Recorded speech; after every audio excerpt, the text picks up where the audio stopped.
So if you're looking for that birthday gift, anniversary gift, or hey, Mother's Day is right around the corner, then I've got a great website for you guys. It's ihomedigital.com. Pretty easy to remember, right? What's on here? Well, everything. I mean, really, everything from home electronics, kitchen gadgets, DSLR cameras, Roombas, home gadgets, drones, just to name a few. They even have a meat thermometer, a Bluetooth meat thermometer that you don't have to leave your couch to check the temperature. There are PlayStation Store gift cards. You can buy notebooks and laptops. Really, guys, this is just crazy. Head on over to ihomedigital.com. All of the prices are very competitive. So head on over to ihomedigital.com.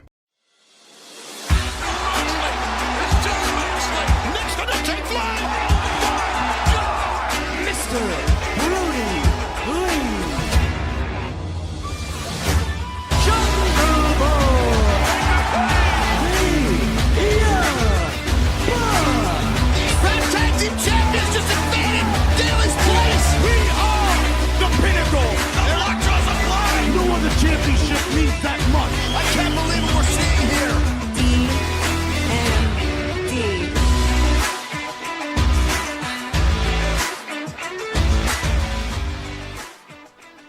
Hello, everybody, and welcome to this week's AEW Dynamite review show here on the unofficial WWE podcast. Today is Thursday, April 29, 2021, and we are reviewing last week's episode of Dynamite. My name is Mimi Burris, and I'm happy to have you here with us.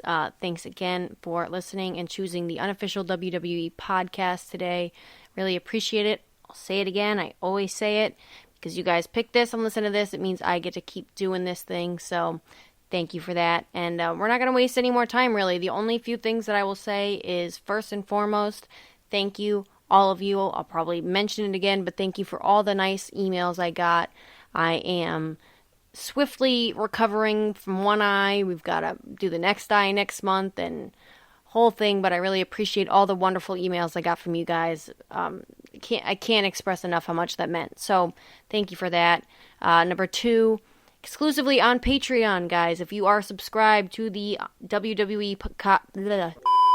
exclusively on Patreon, if you guys are subscribed to the WWE podcast on there, just recorded a lengthy show talking about all the bad stuff with the women's division and how we're slowly moving back to the Divas era and all that good stuff, bad stuff.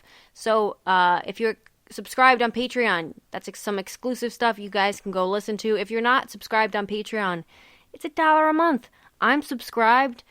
I hate ads, so go do that. It's super easy. You can even just download the Patreon app and then search up the WWE podcast. I figured it out. The youngin' who can't even figure out Twitter managed to do it, so not that hard. But yeah, go check that out if you guys are interested in that whole ordeal. But we are not here to talk about WWE, thank God for that. We are here to talk about AEW and Dynamite. The only last thing that I will say is I got a lot of awesome feedback from the show that I did last week with Ashley Mann. Super fun talking to her. I felt like the show flowed so well. Great chemistry, in my opinion. Really cool to be able to have just like two women talking about wrestling. I don't know where you're gonna find that other than the WWE podcast. At least probably other places. But I really love talking to her. Hopefully we get her on again. And I think hopefully we get her on for Blood and Guts. Maybe, I don't know, we talked about it, but it sounds like she's actually going to the show live. So hopefully we really get her on for that. But yeah, awesome feedback, and I'm excited to have her on again. And if you guys like that, you want more co-hosts, maybe besides Ashley Mann, the Ashley Mann as I'm calling her now, yeah, just let me know. I mean, we could probably figure that out. I think it adds a new layer to the show, new dynamic, and I'm sure you guys get sick of hearing my voice all the time because I get sick of hearing it too. So, all that out of the way, let's not waste any more time and just jump right on into it and start talking about Dynamite this week. Overall, a pretty great show. I mean, I would say overall, a lot of great ideas. Some execution, not so great. And some not so great ideas, and the execution was still good. whatever. The whole thing, we'll just talk about it right now, and start with the top of the show, which, began with Tony Schiavone and Excalibur and Jim Ross talking about the match card, and you have Hangman Page entering the ring. But before he can get himself all set up, we've got Team Taz comes out, beats him down. Obviously, Dark Order comes out to try to make the save. But still, Brian Cage is able to hit the powerbomb on the stage before the match actually starts. And obviously, they refer to that later on. Because although this was a great match, obviously some awesome spots, that moonsault to the outside by Hangman Page. But sadly, for myself and other Hangman Page fans, Hangman goes to the buckshot lariat, gets caught, kicks out of one power move, but then takes 2 power bombs and a drill claw. And Brian Cage defeats the number 1 ranked Hangman Page in the opening match here on Dynamite. I can tell you this, guys, I did not see that one coming whatsoever. I guess my thoughts on this, overall, the match was good. Good. Brian Cage dominated for most of the match, obviously, and as kind of expected, but I guess I expected a little bit more offense from Page. Adam Page, Brian Cage. Adam Page, Brian Cage. All right, now that we're ready, Brian Cage dominated most of that match, but Hangman, I'm just going to call him Hangman. Hangman, I expected to get a little bit more offense. I expected, obviously, to take the win. I guess what I assume is happening here is they are delaying? Yes, that's a word. Postponing the eventual meetup with Kenny Omega and Page for the World Heavyweight Championship, or the AEW World Heavyweight Championship, because I think they want to do it at All Out because of the storytelling with all that, and the failures that Page has had at All Out in the past, poetic. So I can see that's where they're going, and kind of slowing this down. I think whether or not this was the plan all along, or they realized that Page has been elevating through the ranks really fast, and he's number 1, so that means he should be getting a title opportunity, but they're not ready for that yet. I think that's kind of why this happened, and the beneficiary of the whole thing is Brian Cage, who gets to come out looking strong again, post, street fight with Darby Allin and Sting and all that stuff. So, I get this decision. Am I happy with it? No, because I love Hangman, but that's the point, right? As a fan, I'm not happy with it. As someone who's analyzing the product, I get where they're coming from. And if that's not the plan, and I have no idea what the hell I'm talking about, totally fine too, because guess what? AEW has a long track record of making decisions, me not really getting them at first, and then seeing where they end up and trusting the process. I know Kenny Omega specifically, and Tony Khan, and all the people backstage at AEW, they always have a plan. That's been my experience watching AEW, so that's, I guess, what I have to say about this. This is a fun match, kind of. I mean, it was more just, hard to watch at some points with the beatdown that Brian Cage gave, and for the most part, the spots were done pretty well. A couple slow spots, when Cage hit the post and whatever else, but for the most part, a great opening match, and I think, I don't know, maybe this is finally we're going to get a change from it seems like the weekly basis we end with the TNT Championship match and we start with the Hangman Page number 1 ranking match. I just didn't, maybe this will be a change up in the flow. And I actually think, if I'm correct, and I'm going to look it up now so I'm not, talking out of my ass, but I think that makes Orange Cassidy the number 1 ranked wrestler in AEW right now. The current rankings are not up anywhere. I can't find them, but I assume that, Adam Page and Britt Baker actually both have the same 8-1 rankings, and I think that makes Orange Cassidy 7-0. So I think that puts him at number 1. So that means, guys, Orange Cassidy versus Kenny Omega could be a title match coming up soon. With all that being said, real quick side tangent with this whole ranking system. Listen, I love the concept, and I talked about this a little bit with Ashley Mann last week. I really like the concept of the ranking system because if this is supposed to be a real simulated sport, wins and losses should matter. That makes sense to me. The problem with the ranking system is that you have someone like Orange Cassidy who the people that he's beat are probably not up to the same caliber as maybe the opponents that Hangman Page has been, pinning every week and submitting, if we're talking about last week as well.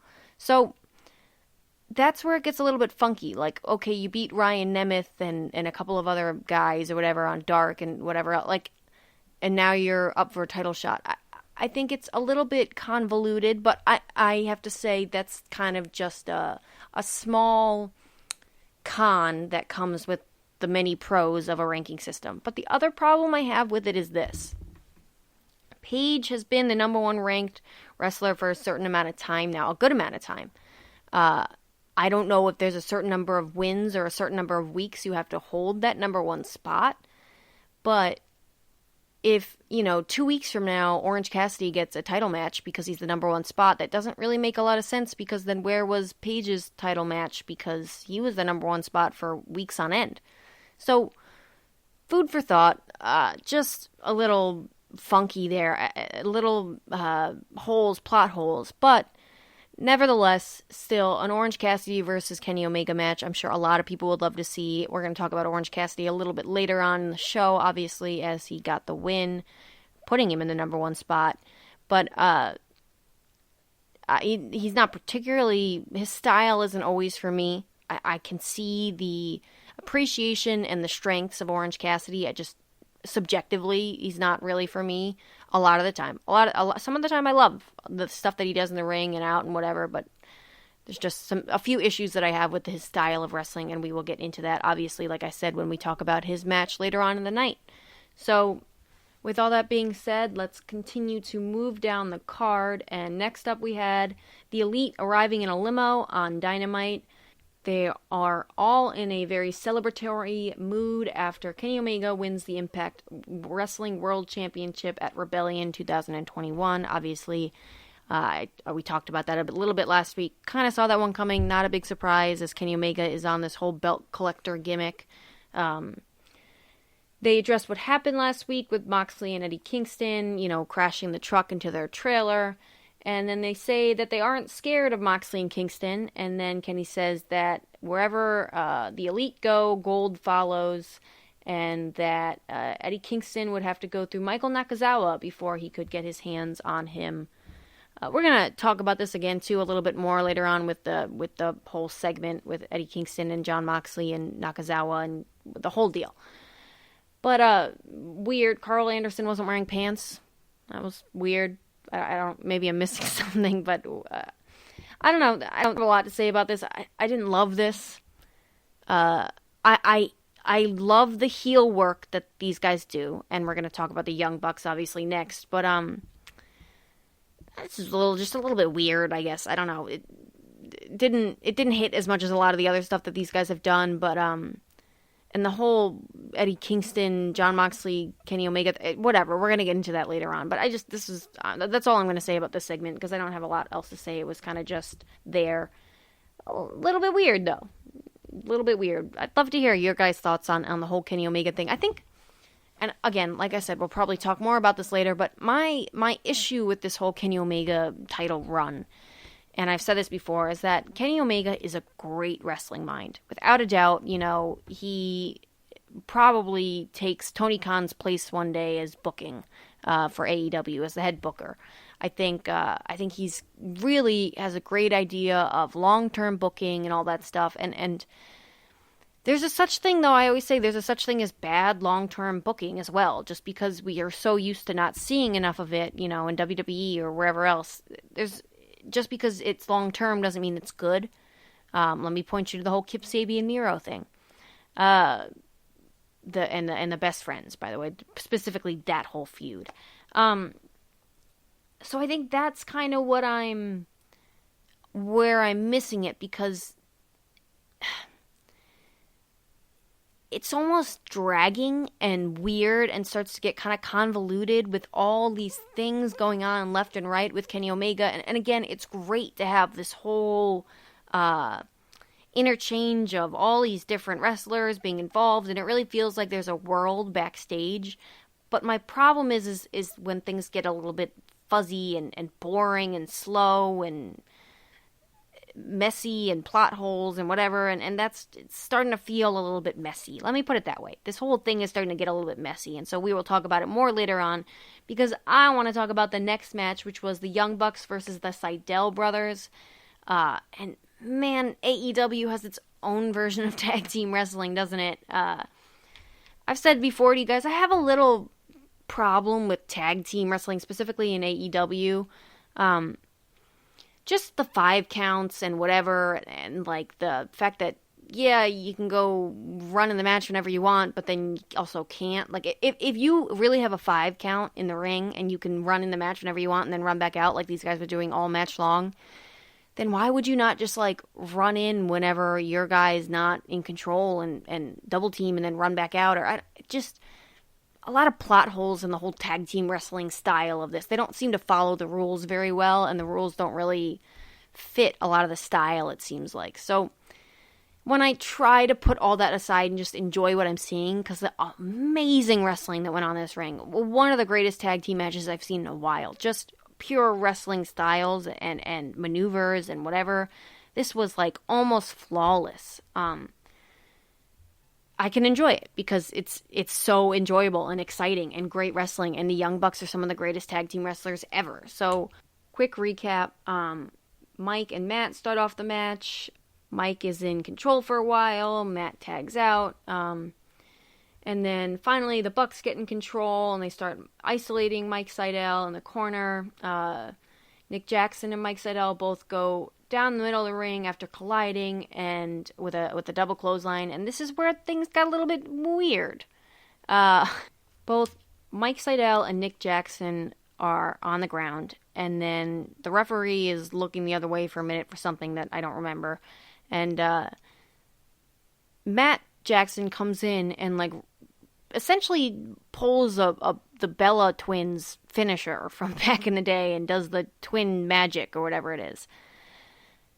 But when the referee turns around, he almost turns around where, like, he'd have seen it, and then it gets all convoluted because they're like, did the ref see it? Did he not see it? But then you can clearly tell it's Matt Jackson, not Nick Jackson, because he gets up, and then the commentators are confused and saying, oh, it looks like he's allowing it, or I don't know what the plan was there, but it didn't work. I don't know if that was the plan, and it just was stupid. I don't know. That whole thing, I could have done without that. Unnecessary, badly executed, weird, sorry. It's easy to tell the difference between the Young Bucks. They're not twins. Clear difference. So unless the referee is stupid, which he's not, and incapable of doing his job, which he's also not because he was in like 3 other matches, this made no sense. So that's all I'm going to say about that. Every match and every show is allowed to have its faults. This was a fault. This did not help the match whatsoever. Could have really done without it. Probably would have even taken like a half a star, if not a whole star, off this match, because it convoluted and made this messy where it didn't need to be. This match didn't need that. So long story go away. Sydal gets a 2 count on Matt Jackson after a great roll-up, and again, quick side tangent. I love the way AEW uses roll-ups for the most part. Like, as real wrestling maneuvers, not as, like, moves where you then run out of the ring and cower like you just, are just scraped away with the win. Like, they use them as, like, I believe roll-ups in AEW, again, 9 times out of 10. But, so I love that. For some reason, I just felt the need to say that. So, Sydal tries to follow up with a Hurricanrana on the top rope. We're talking about, obviously, Matt Sydal now.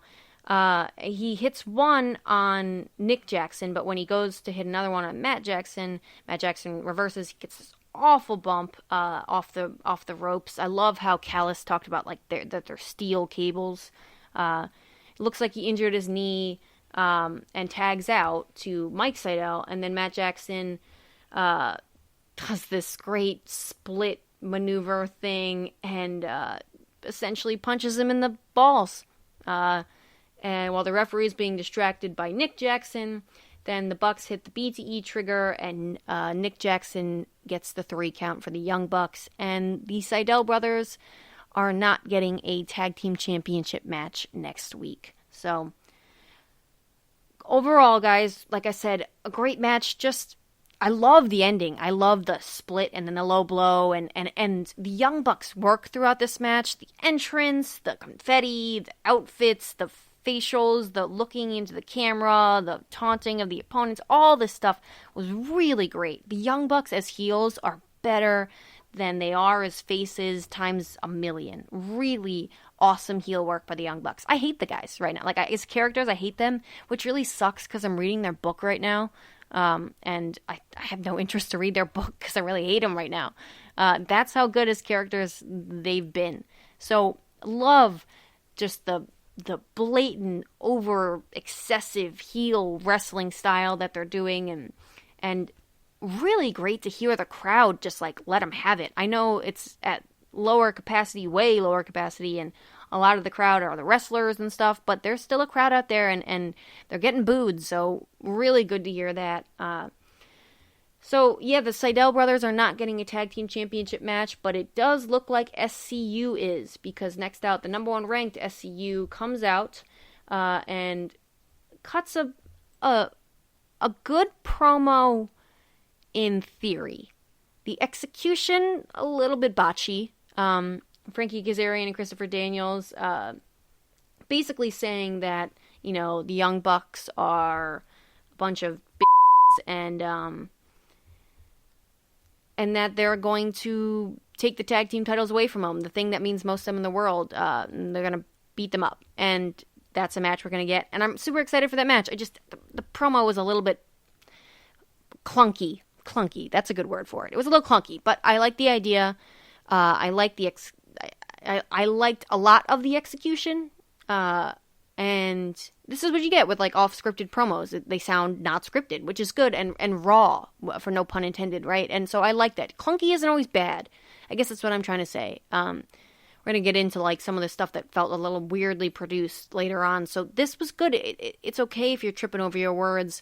I think the problem with this was that it almost sounded scripted, but clunky scripted, if that makes sense. Like, it didn't sound very organic, even though it sounded oddly unrehearsed. I don't know if that makes any sense, but I'm digging into this way too much. Jessica Colvin is the owner of Twisted Buella Distillery, which stemmed from her passion for creating best-tasting infused spirits. The name Twisted Buella represents the twisted flavors of her fusion spirits combined with one of her biggest influences, her abuela, or Buella for short. Her personality is unmatched, and it is infused into every bottle. Twisted Buella is dedicated to producing the highest quality of handcrafted, small-batched infused spirits. They are committed to sourcing their products locally in Washington in order to create a farm-to-bottle experience. Twisted Buella, to this point, is completely self-funded. However, they need your help in order to expand their business and reach the homes of future customers.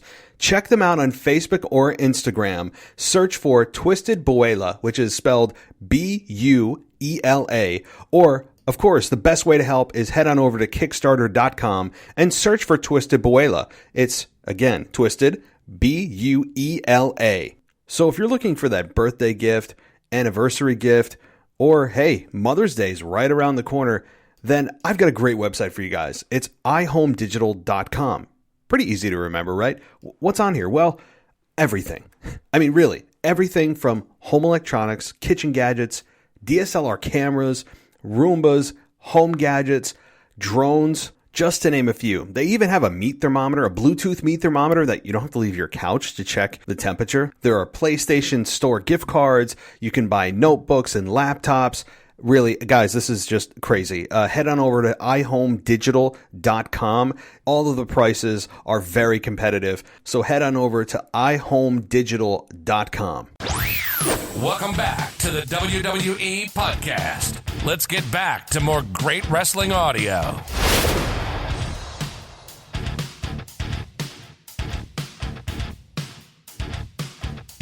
all in all, I'm excited for the SCU Young Bucks match. Again, gonna be another amazing tag team wrestling match. I don't know if they're gonna wait to the pay-per-view. I doubt it. I have a feeling we're gonna see that on Dynamite. And I have a feeling the Young Bucks retain, early prediction, right? And then we get the end of SCU, so exciting to see where that all goes, and we'll probably talk about that, further developments later on. So next on the card was Orange Cassidy versus Penta El Zero Miedo. And before we get into any recap about this, you guys, Alex Abrahantes, I think is his last name. I probably botched that, didn't I? I should look it up before I say it, but we're just going to go with that. Alex Abrahantes is such a great addition to the Penta character, personality, all that. As a translator, obviously great, but now is I don't want too much of it. You know what I mean? I'm actually really happy the way this match ended because it was like a failed distraction. But like just when Penta's like if you watch, I guess this is what I'm talking about. If you watch that match, the promo that they had while Penta's doing his entrance, when Penta's speaking in Spanish, if you watch Alex looking at him, like the way he's talking, just his facials and everything, he's got something there. He's good at this. He looks real and believable and intense and all that stuff, and then he looks like a little cocky little piece of shit, so like that's probably his job. And so yeah, I really like that little promo before the match. He said something about it's gonna beat him to a pulp. Like I'll take these orange puns all day long, really. So the match starts off and they do this whole thing with the Orange Cassidy trying to put his hands in his pockets, and then the whole Zero Miedo thing with his hands, and 3 more times, finally, which was cute. Theatric. Orange Cassidy gets his hands in his pockets, and he does his whole little trademark lazy kicks. Something else. Again, it's where this is supposed to be a show and a buffet for everybody. That's not really for me. The problem I had is later on with the arm drag with, like, no arms. It just didn't look... And then he does, like, the monkey flip, too.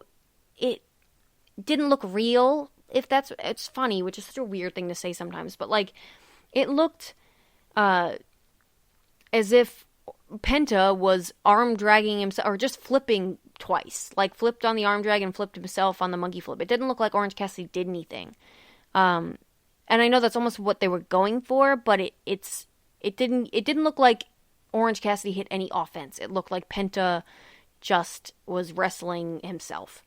So I don't love that. It just takes me out of the moment. It's not believable. And I get the whole Orange Cassidy character, and I get that a lot of people really like it. And if it's for you, all power to you. A lot of people love it. I'm not arguing that Orange Cassidy has a star power to him. He's a draw.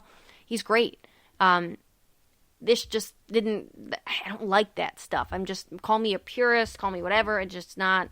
Which I don't think I am at all. But just wasn't really for me. The rest of this match, though, was really good for the most part. Orange Cassidy tries to hit the beach break, but Penta takes him down with the backbreaker, a really tough-looking backbreaker. Has him in the electric chair position, but then again, Orange Cassidy hits a real arm drag this time. Orange Cassidy goes for a suicide dive on the outside, but Penta catches him in a military press and then holds him up with one arm. Just because Penta was thinking, if you guys don't think I'm impressive enough already, let me just fucking do this shit. Unbelievable strength and talent from Penta, and just like chucks him onto the apron, hits him with some tough kicks on the outside, and then throws him back in the ring. Huge kick to the back of the leg by Penta, hits him with an enziguri. Orange Cassidy tries to hit a DDT. This amazing reversal. Penta reverses it into a brainbuster, and then he goes for the arm breaker, but Orange Cassidy hits him with a super kick. And then they do a super kickoff as if they're punches back and forth. You guys know how I feel about that. But at least they kind of sold it. Trent, take notes. And then later on, Orange Cassidy hits the beach break out of nowhere. But Penta... When I say out of nowhere, by the way, I mean an incredible reversal. Awesome stuff. I can't even describe... It's beyond me trying to describe it. But he hits a beach break, and Penta he goes for the pin, but Penta's shoulder is up. I don't know if that was the idea or if they botched something or whatever, but if it was a botch, great call by the ref. Hate when that stuff happens and they just ignore it, so great stuff.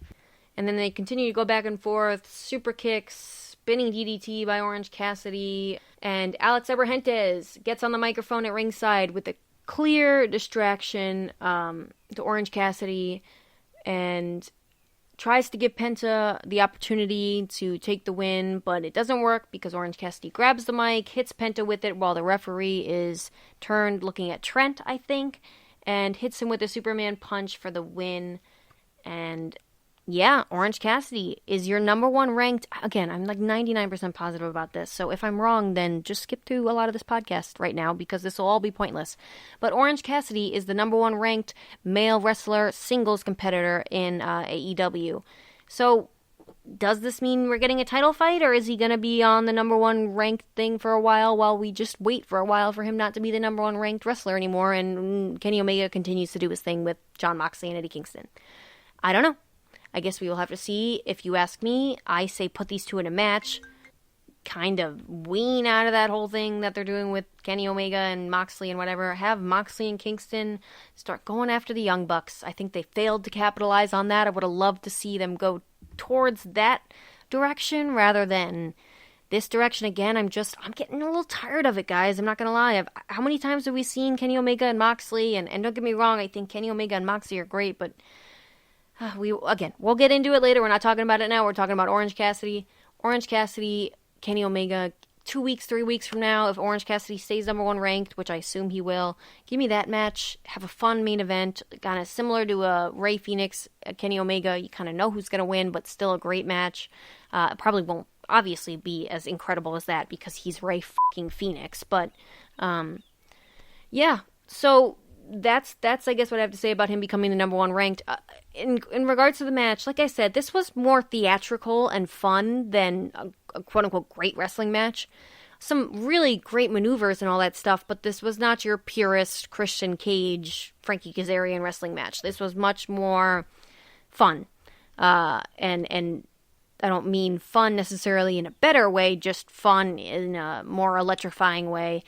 The one thing I'll say I really did like in all this theatric stuff, though, is I love Penta takes off the glove, chucks it, looks like it's going to the crowd, but Alex catches it and gets all happy.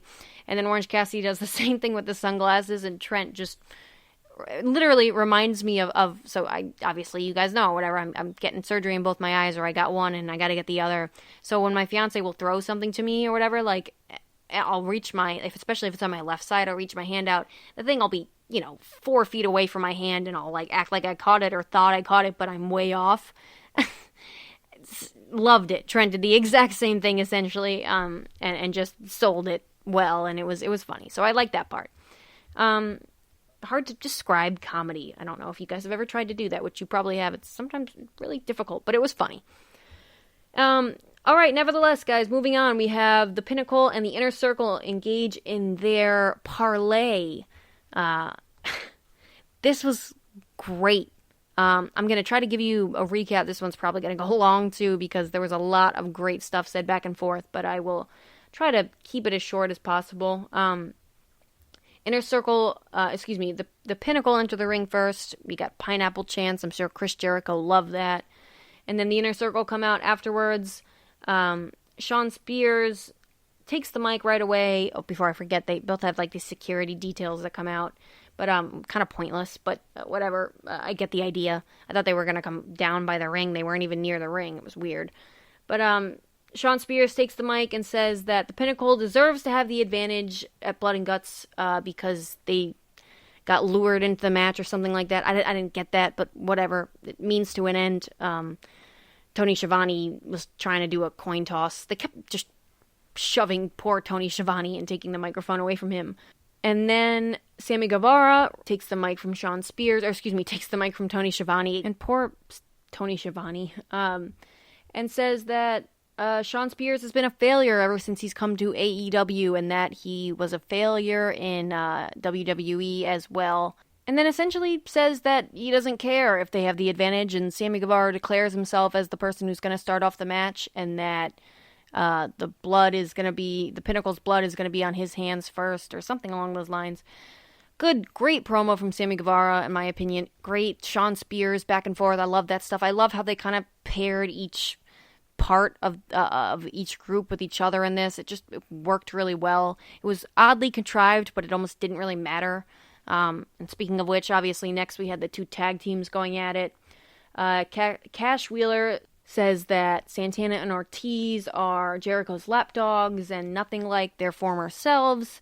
And then Dax Harwood goes for the kids, says that, Santana has a little girl on the way and Ortiz has a son at home. And basically to hug them and get on one knee and tell them that Uncle Dax is, not letting them come home to them or something like that. Great personal stuff. Awesome. And then Santana and Ortiz response was just as good, essentially saying that they talk or that they've been in a cage before, they've been locked up before in prison, and that they're gonna do their talking with their fists at Blood and Guts. So yeah, great overall with these guys. Again, I'm not doing it nearly enough justice. And then MJF takes the mic and thanks Jericho, says thank you, says, Jericho, you love to hear that, thank you, and acknowledges that there would be no AEW without Jericho, but counters it with talking about how Jericho looks tired and about all the pressure that's on his shoulders, and that MJF is going to take away all of that and take Jericho's spot once he beats him at Blood and Guts, and he's going to do the humane thing and put him down. And then Chris Jericho starts talking about how the Pinnacle isn't a family, that they've only known each other for a few months, and says that the Inner Circle is a family, that they have been together since day one of AEW, talks up each member, talking about Jake Hager's loyalty back in the day, puts over Santana and Ortiz, as much more than lapdogs, and says that Sammy Guevara quit the Inner Circle thanks to MJF, and that it would never happen again. And then just cuts this fire promo about how if MJF wants a spot, he has to earn it. That talks about how he was curtain jerking in 25, and he says, damn right I was. That, all of that stuff led me to where I am today and made me this great household name of Chris Jericho. And that, MJF, you can't just inherit a spot like he inherited his trust fund. Just great back-to-back lines, and says that, at Blood and Guts, all in all, at Blood and Guts, that the Pinnacle is going to have to kill the Inner Circle for them to surrender. Just a great back and forth. Obviously, they do the whole face-off thing, and then we cut to the next segment. But awesome parlay back and forth. They keep talking about how they're need to be gentlemen and not lay the hands on each other. I love how they address that, because there's not some invisible wall where they can't not hit each other. They address the fact that they're trying to wait till next week. Great stuff. Super fired up about next week. I'm almost I'm looking forward to the match, but I'm also wishing that it's not next week, because I love this back and forth between these two groups. I want to see more of it. And I mean, there's not more of a finale than Blood and Guts, so I don't think this is. Maybe there's some single rivalries that continue on from this, like Sammy Guevara, MJF, or Sean Spears, Sammy Guevara, whatever. But the group on group action, right, is pretty much over at Blood and Guts, and I'm loving this build up. I wish they had more time to do this whole thing too, but it's almost kind of nice that they didn't at the same time. All in all, these guys put a beautiful bow on this somewhat, clunky build up to get to where we are, but you forget all about that after this parlay. They sold this match unbelievably. I'm pumped for it. I don't know about you guys, but I am super excited for Blood and Guts next week. These guys are going to kill each other. They're going to kill each other. It is going to be violent as all hell. So looking forward to it. I have not a lot of other stuff to say besides that, just brilliant construction of the back and forth, who was talking to who. Having Sammy Guevara start is a great move. I assume he probably takes the pinfall, but there's a great out for that, you know what I mean? And not like a cheap out, but just an out so the feud can continue in some way or another. Santana and Ortiz on the mic are getting better and better every week. I love hearing from them. It was nice to hear from almost everybody in both groups. Obviously, nothing from Jake Hager and nothing from Wardlow. We got a quick thing from Wardlow last week, but Wardlow does not speak this week. And yeah, I don't know. It didn't hurt it too much. I don't know. I guess I would have liked to hear a little something, but perfect amount of seriousness with also kind of, coming at each other here and there, but not too much. Just like really put over the violence, I think, of this match next week, but also at the same time didn't like overdo it. Just talking about little lines like you're gonna have to kill us and stuff like that really puts over the match without being like, oh, it's gonna be so violent, we're gonna put on a show. You know what I mean? Like, really good stuff. Love this parlay, beautifully done. And yeah, so next up we had this weird thing with, I guess it was supposed to be a match between Eddie Kingston and Michael Nakazawa. Essentially, Nakazawa's out in the ring in his little receptionist gear, and Eddie Kingston comes out and basically says that he's not doing this. He didn't want to face Michael Nakazawa, calls Kenny Omega out, and both him and Don Callis come out to address Eddie Kingston. Michael Nakazawa hits Eddie Kingston with the laptop while Eddie's distracted, but obviously quickly Eddie Kingston takes control of Michael Nakazawa with a quick overhead slam, and then puts the steel chair up against his ankle and threatens to break his ankle unless Omega comes down to the ring. But Omega says he doesn't care about what happens to Nakazawa. And then they send out Brandon Cutler, and Moxley is already beating up Brandon Cutler backstage. So he attacks Kenny Omega from behind, gets him in the ring, puts a sleeper on him and a chokehold on him, whatever. And then Eddie Kingston and Moxley put the chair around his ankle and basically threaten to break his ankle if he doesn't get a match with Kenny Omega and Michael Nakazawa next week. Finally, Callis gives him the match, and that's happening next week. I was bored, guys. I was really bored by this. I didn't like the vibe of Eddie Kingston threatening Nakazawa. I would like to hope that he wouldn't have actually done anything. I assume that's kind of what they were trying to say by him not doing it. Just an empty threat, and then they would have done it to Omega, but I just didn't, I don't know, this was very, and Moxley keeps jumping up and pretending to jump on the chair, and it was, I love Eddie Kingston and Jon Moxley. I love their dynamic. I think it's great. I think this was the first segment for me that just didn't hit. It just was convoluted and messy and long and boring, and I'm sick of this. I'm kind of ready to move on. I don't know if I'm ready to move on because the segment stunk, or for me, subjectively stunk for me, because I think this told the right story of them trying to get a match with Kenny, and Kenny doesn't want to get a match. On baseline, this makes sense. I'm just because it makes sense doesn't mean it's good. And I'll leave it at that because I feel like I've talked about this plenty already. So, and we'll move on to Chris Statlander versus Penelope Ford in the third hour, the women's division once again. Just throwing that out there. This was a great match, though. I really liked the work from, especially Penelope Ford, but both women. Chris Statlander starts off hitting Penelope Ford with the power slam.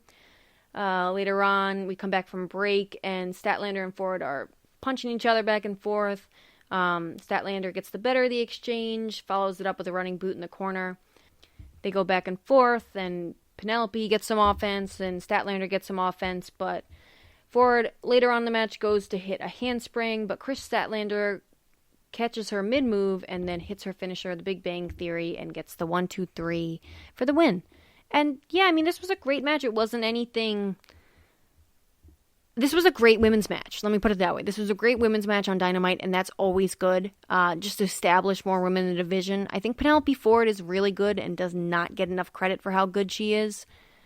Jessica Colvin is the owner of Twisted Buella Distillery, which stemmed from her passion for creating best-tasting infused spirits. The name Twisted Buella represents the twisted flavors of her fusion spirits combined with one of her biggest influences, Her abuela, or abuela for short, her personality is unmatched and it is infused into every bottle. Twisted Buela is dedicated to producing the highest quality of handcrafted, small-batched infused spirits. They are committed to sourcing their products locally in Washington in order to create a farm-to-bottle experience. Twisted Buela, to this point, is completely self-funded. However, they need your help in order to expand their business and reach the homes of future customers. Check them out on Facebook or Instagram. Search for Twisted Buela, which is spelled Buela, or of course, the best way to help is head on over to Kickstarter.com and search for Twisted Buela. It's, again, Twisted, Buela. So if you're looking for that birthday gift, anniversary gift, or hey, Mother's Day's right around the corner, then I've got a great website for you guys. It's ihomedigital.com. Pretty easy to remember, right? What's on here? Well, everything. I mean, really, everything from home electronics, kitchen gadgets, DSLR cameras, Roombas, home gadgets, drones, just to name a few. They even have a meat thermometer, a Bluetooth meat thermometer that you don't have to leave your couch to check the temperature. There are PlayStation Store gift cards. You can buy notebooks and laptops. Really, guys, this is just crazy. Head on over to ihomedigital.com. All of the prices are very competitive. So head on over to ihomedigital.com. Welcome back to the WWE Podcast. Let's get back to more great wrestling audio. That amazing move to me was that she jumps over the rope and hits like double knees on the apron or something. That was really awesome. So really just a solid women's match on Dynamite. There's not much more to kind of say about it because, I mean, she hit the boop on the outside. That was cute. But other than, you know, the slight Kip Sabian and Orange Cassidy having a little interaction because Kip Sabian tried to get a distraction. But again, I like that. I like the attempted distractions, but then them not working in this match. That was a theme, obviously, with the Penta and Orange Cassidy match as well. But yeah, overall, good match, and not much more to say about that. I don't think this is necessarily going anywhere. Just nice to see Chris Statlander back. But the only thing I will say is I hope Penelope Ford, within a year or two, gets a little bit more than what she's getting now. I think she's fine for where she is now, but she's clearly really talented in the ring, and especially in comparison to some of the other women, just seems to have a little bit more natural ability. So overall, great. Can't really say any more than that, and I will move on to the next match, which was The Factory versus Dustin Rhodes, Billy Gunn, and Lee Johnson. And this was long-ish. Maybe not long. Maybe it just felt long. I think subjectively, guys, and maybe I'm just being picky, but I'm just not I wasn't entertained by this. I was honestly more entertained by the match last week, the singles match. I just think, and maybe this is what happened, Dynamite has such a knack for these trio matches, right? Such a knack. Some incredible 3-on-3 matches have happened, in the last year, especially. And so this match just wasn't that. It was great to see some awesome offense by Lee Johnson. Great to see Anthony Ogogo and his punch the gut finisher thing, which didn't look as cool as it has looked in past weeks, but still. Love Billy Gunn's taped up ribs. Thought that was really good. So all of this in execution, guys, objectively was done really well. Let me preface it with that. All of this was done super well. I think I was just bored. I think I was just, again, things can be done well and just not be entertaining. And I think that AEW is a buffet. And this just isn't for me right now. But what was nice later on was to see Cody Rhodes come back. Obviously, the Factory running away after Billy Gunn, the Gunn brothers, Gunn brothers, I forget what it is, come out to make the save. And QT Marshall, the little doofus that he is, I'll give him that too, by the way. I hate QT Marshall. Doing a great job with that. But is running back onto the bus. They arrived in the Nightmare Family bus, and Cody Rhodes comes out from the bus. I don't know, maybe he was just sitting there in the bathroom while they drove up here, but starts, attacking QT Marshall. QT Marshall runs up to the top of the bus. I thought he was gonna throw him off it, maybe pull a Jeff Hardy Jeff Hardy Umaga. I don't know why I said Samoa Joe.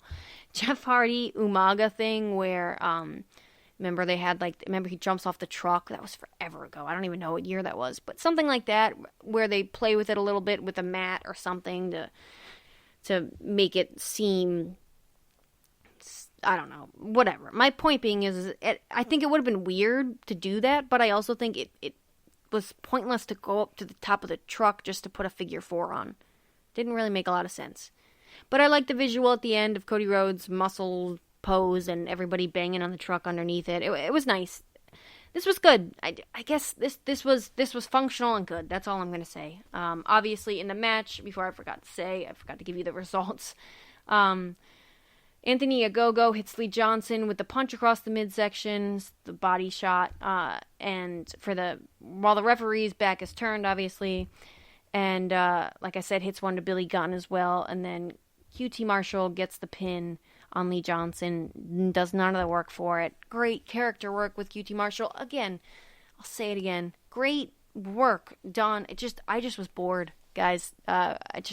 Maybe I was just uninterested. I think good execution stuff throughout this show has been good, but there's a certain pace and tempo of these trio matches that I guess I'm just used to, and this wasn't it. So, whatever. Functional, good. Moving on to what came up next, and we got the announcements for next week's show and the May 12th show, some announcements for that as well, and we'll get into talking about that at the end of the show as we normally do. But then, backstage, Miro and Kip Sabian have their face-off finally. I don't know what happened to Kip Sabian. Maybe he had COVID. I don't know. It was off for a while, him and Penelope Ford, but maybe this was meant to happen. I don't know. But essentially, Miro kicks the crap out of him. Loved chef's kiss, that first throw into the back thing, whatever that was, the garage door looking thing. Kip Sabian looks like he's 2 pounds. Miro looks huge and great, and the only critique I'll have about this whole segment was, wouldn't it have been so much better if Miro just was silent the entire time until he says what he says at the end? Because that was funny. It popped me. I forgive you. Good talk. That was funny. I like that. But wouldn't it have been nice if he had said that and just hadn't said anything the entire time during the beatdown? A lot of these times, these guys feel the need to talk during the beatdown and talk, and some of them are just really bad at it. So that's the only thing I didn't like about this. But yeah, Kip Sabian got the crap kicked out of him, got his arm slammed in the door. I don't know how they did that. Maybe they just did it. But it looked really good. Kip Sabian sold really well, and new stuff for Miro, exciting stuff for Miro in the future, it looks like. So you'll probably see him on Dark racking up the wins against guys like Ryan Nemeth and others like that.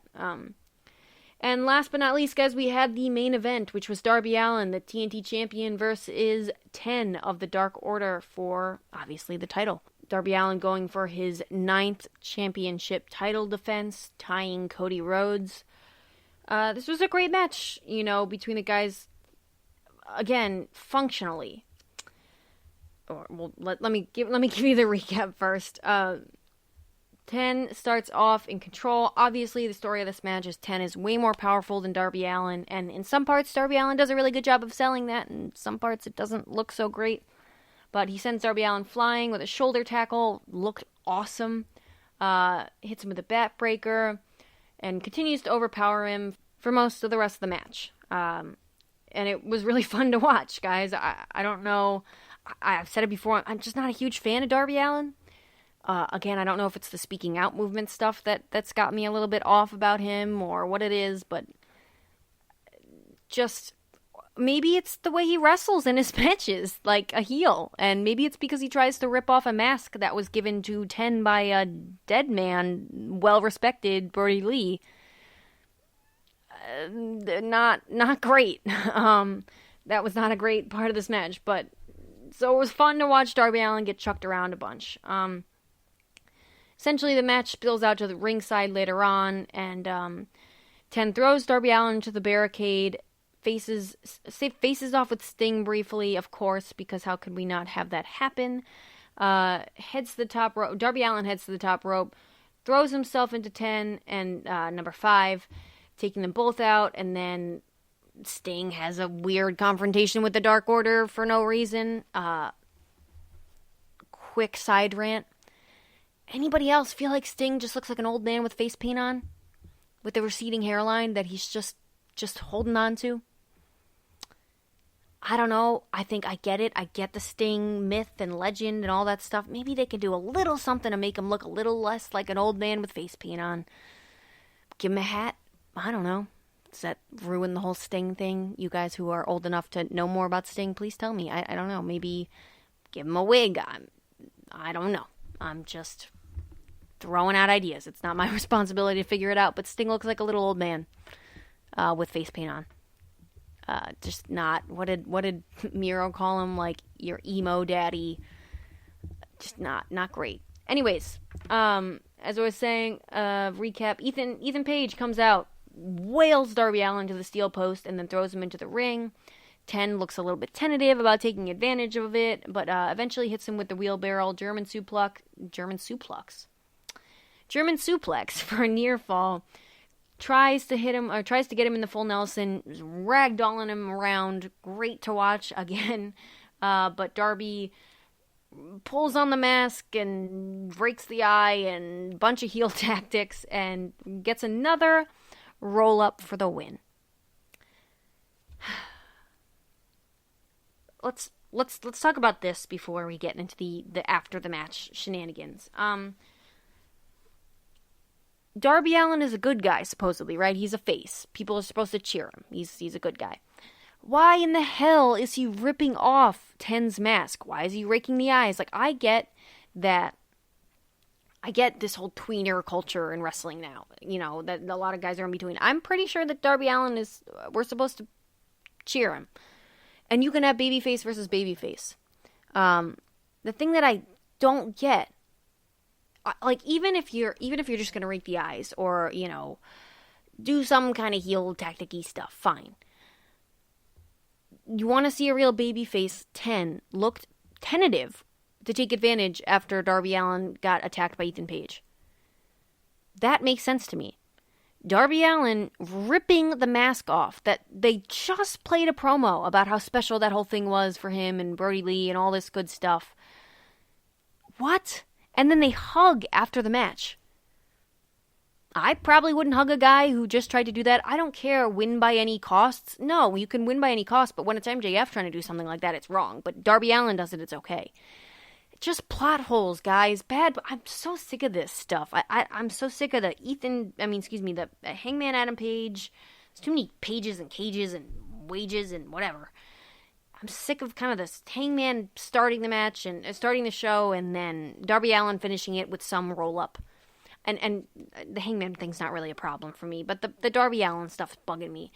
Every single match, it's a roll-up. Every single match. The only match I can think of right now off the top of my head was the Matt Hardy match, and that was just senseless violence for senseless violence sake. My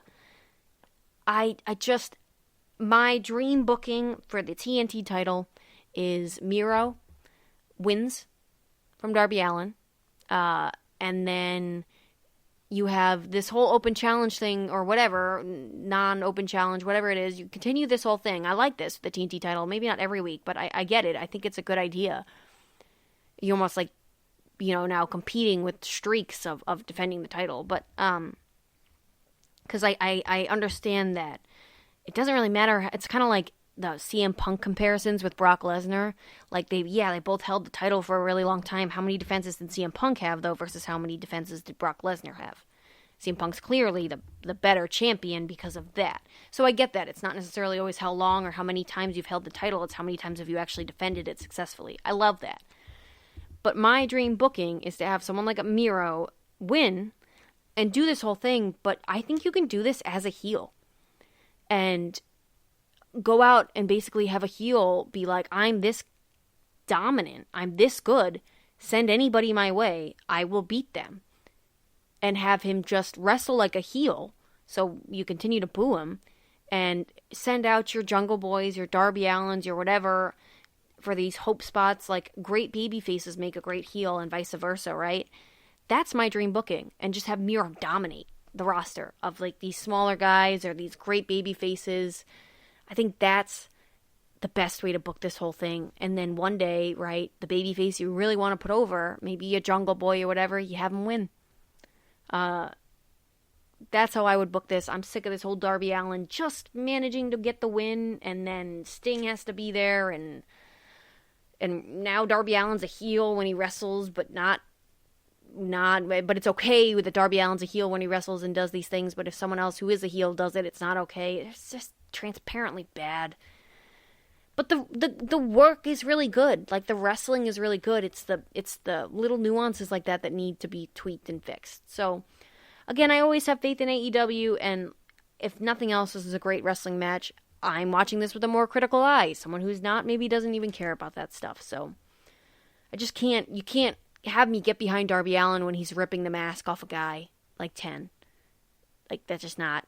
Did they not have the Young Bucks literally just do that to Phoenix like a couple weeks ago, right? 2 weeks ago, to win, and everybody was booing him? Just food for thought. Throw that out there. Continuity errors, all that stuff. All right, after the match, Scorpio Sky and Ethan Page attack Darby Allin and Sting. Essentially, Ethan Page holds Darby Allin while Scorpio Sky puts Sting in the knee bar, excuse me. My UFC terms. Puts him in the knee bar. And Darby Allin just has to watch, and then we go off the air. Don't you guys wonder? I wonder what happens after they go off the air. Anyways, I always think that whenever they do that. But no problem there either way. Fine, good stuff. I'm sure we're going to get another tag team match between these four, excuse me. Hopefully it's not cinematic again, because that was one good. Don't try to do it again, please. Yeah, it's good to see Ethan Page. It's good to see Scorpio Sky, I guess.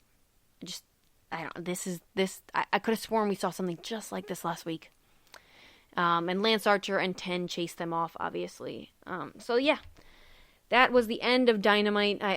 Again, if you want to hear my thoughts on that, just go check out last week's show, because I talked about it last week. Anyways, the matches announced for next week. Apparently, this is no longer a blood and guts only show. I guess they changed that up. Again, I could be missing something, but it sounds like they just changed it up now and are having other matches on the show. So, first we have Cody Rhodes versus QT Marshall. Again, we've seen this match before, yes, but it was a quote-unquote exhibition. So, I have a feeling that obviously this match will have a totally different tone. I assume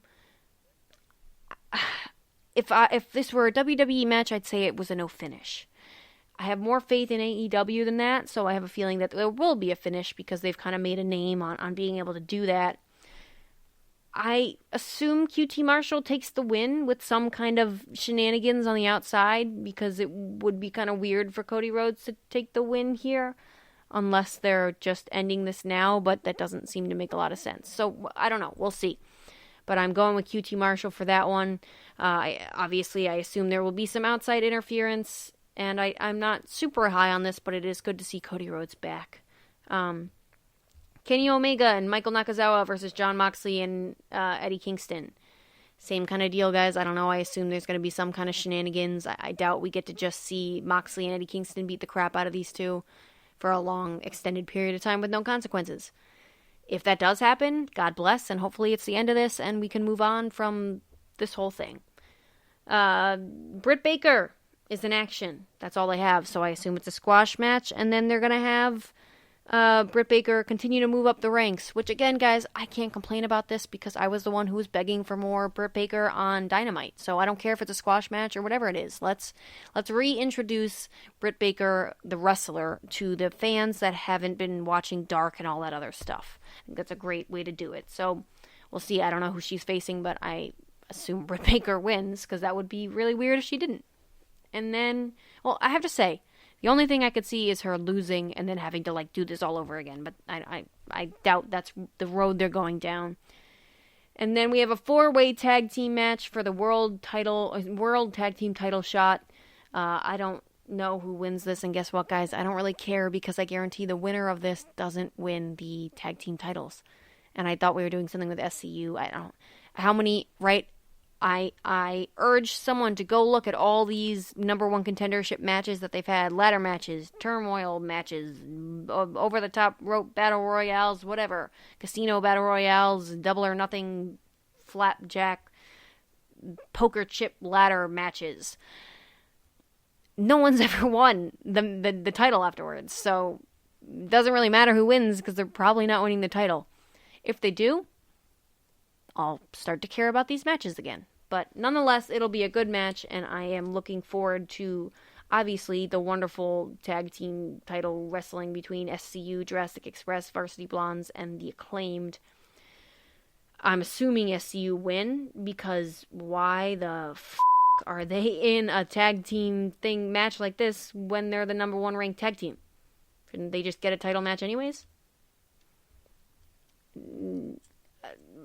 Again, guys, I have so much faith in AEW, I feel like I'm missing Please email me, mimi.realwwepodcast@gmail.com. Email me. Tell me if I'm missing something. I don't get it. Why are you putting the number one ranked tag team in a number one contender match? Aren't they already the number one contenders? How does the whole ranking thing work? How long do you got to be the number one tag team in the AEW or in singles competition? Or when do you get your match?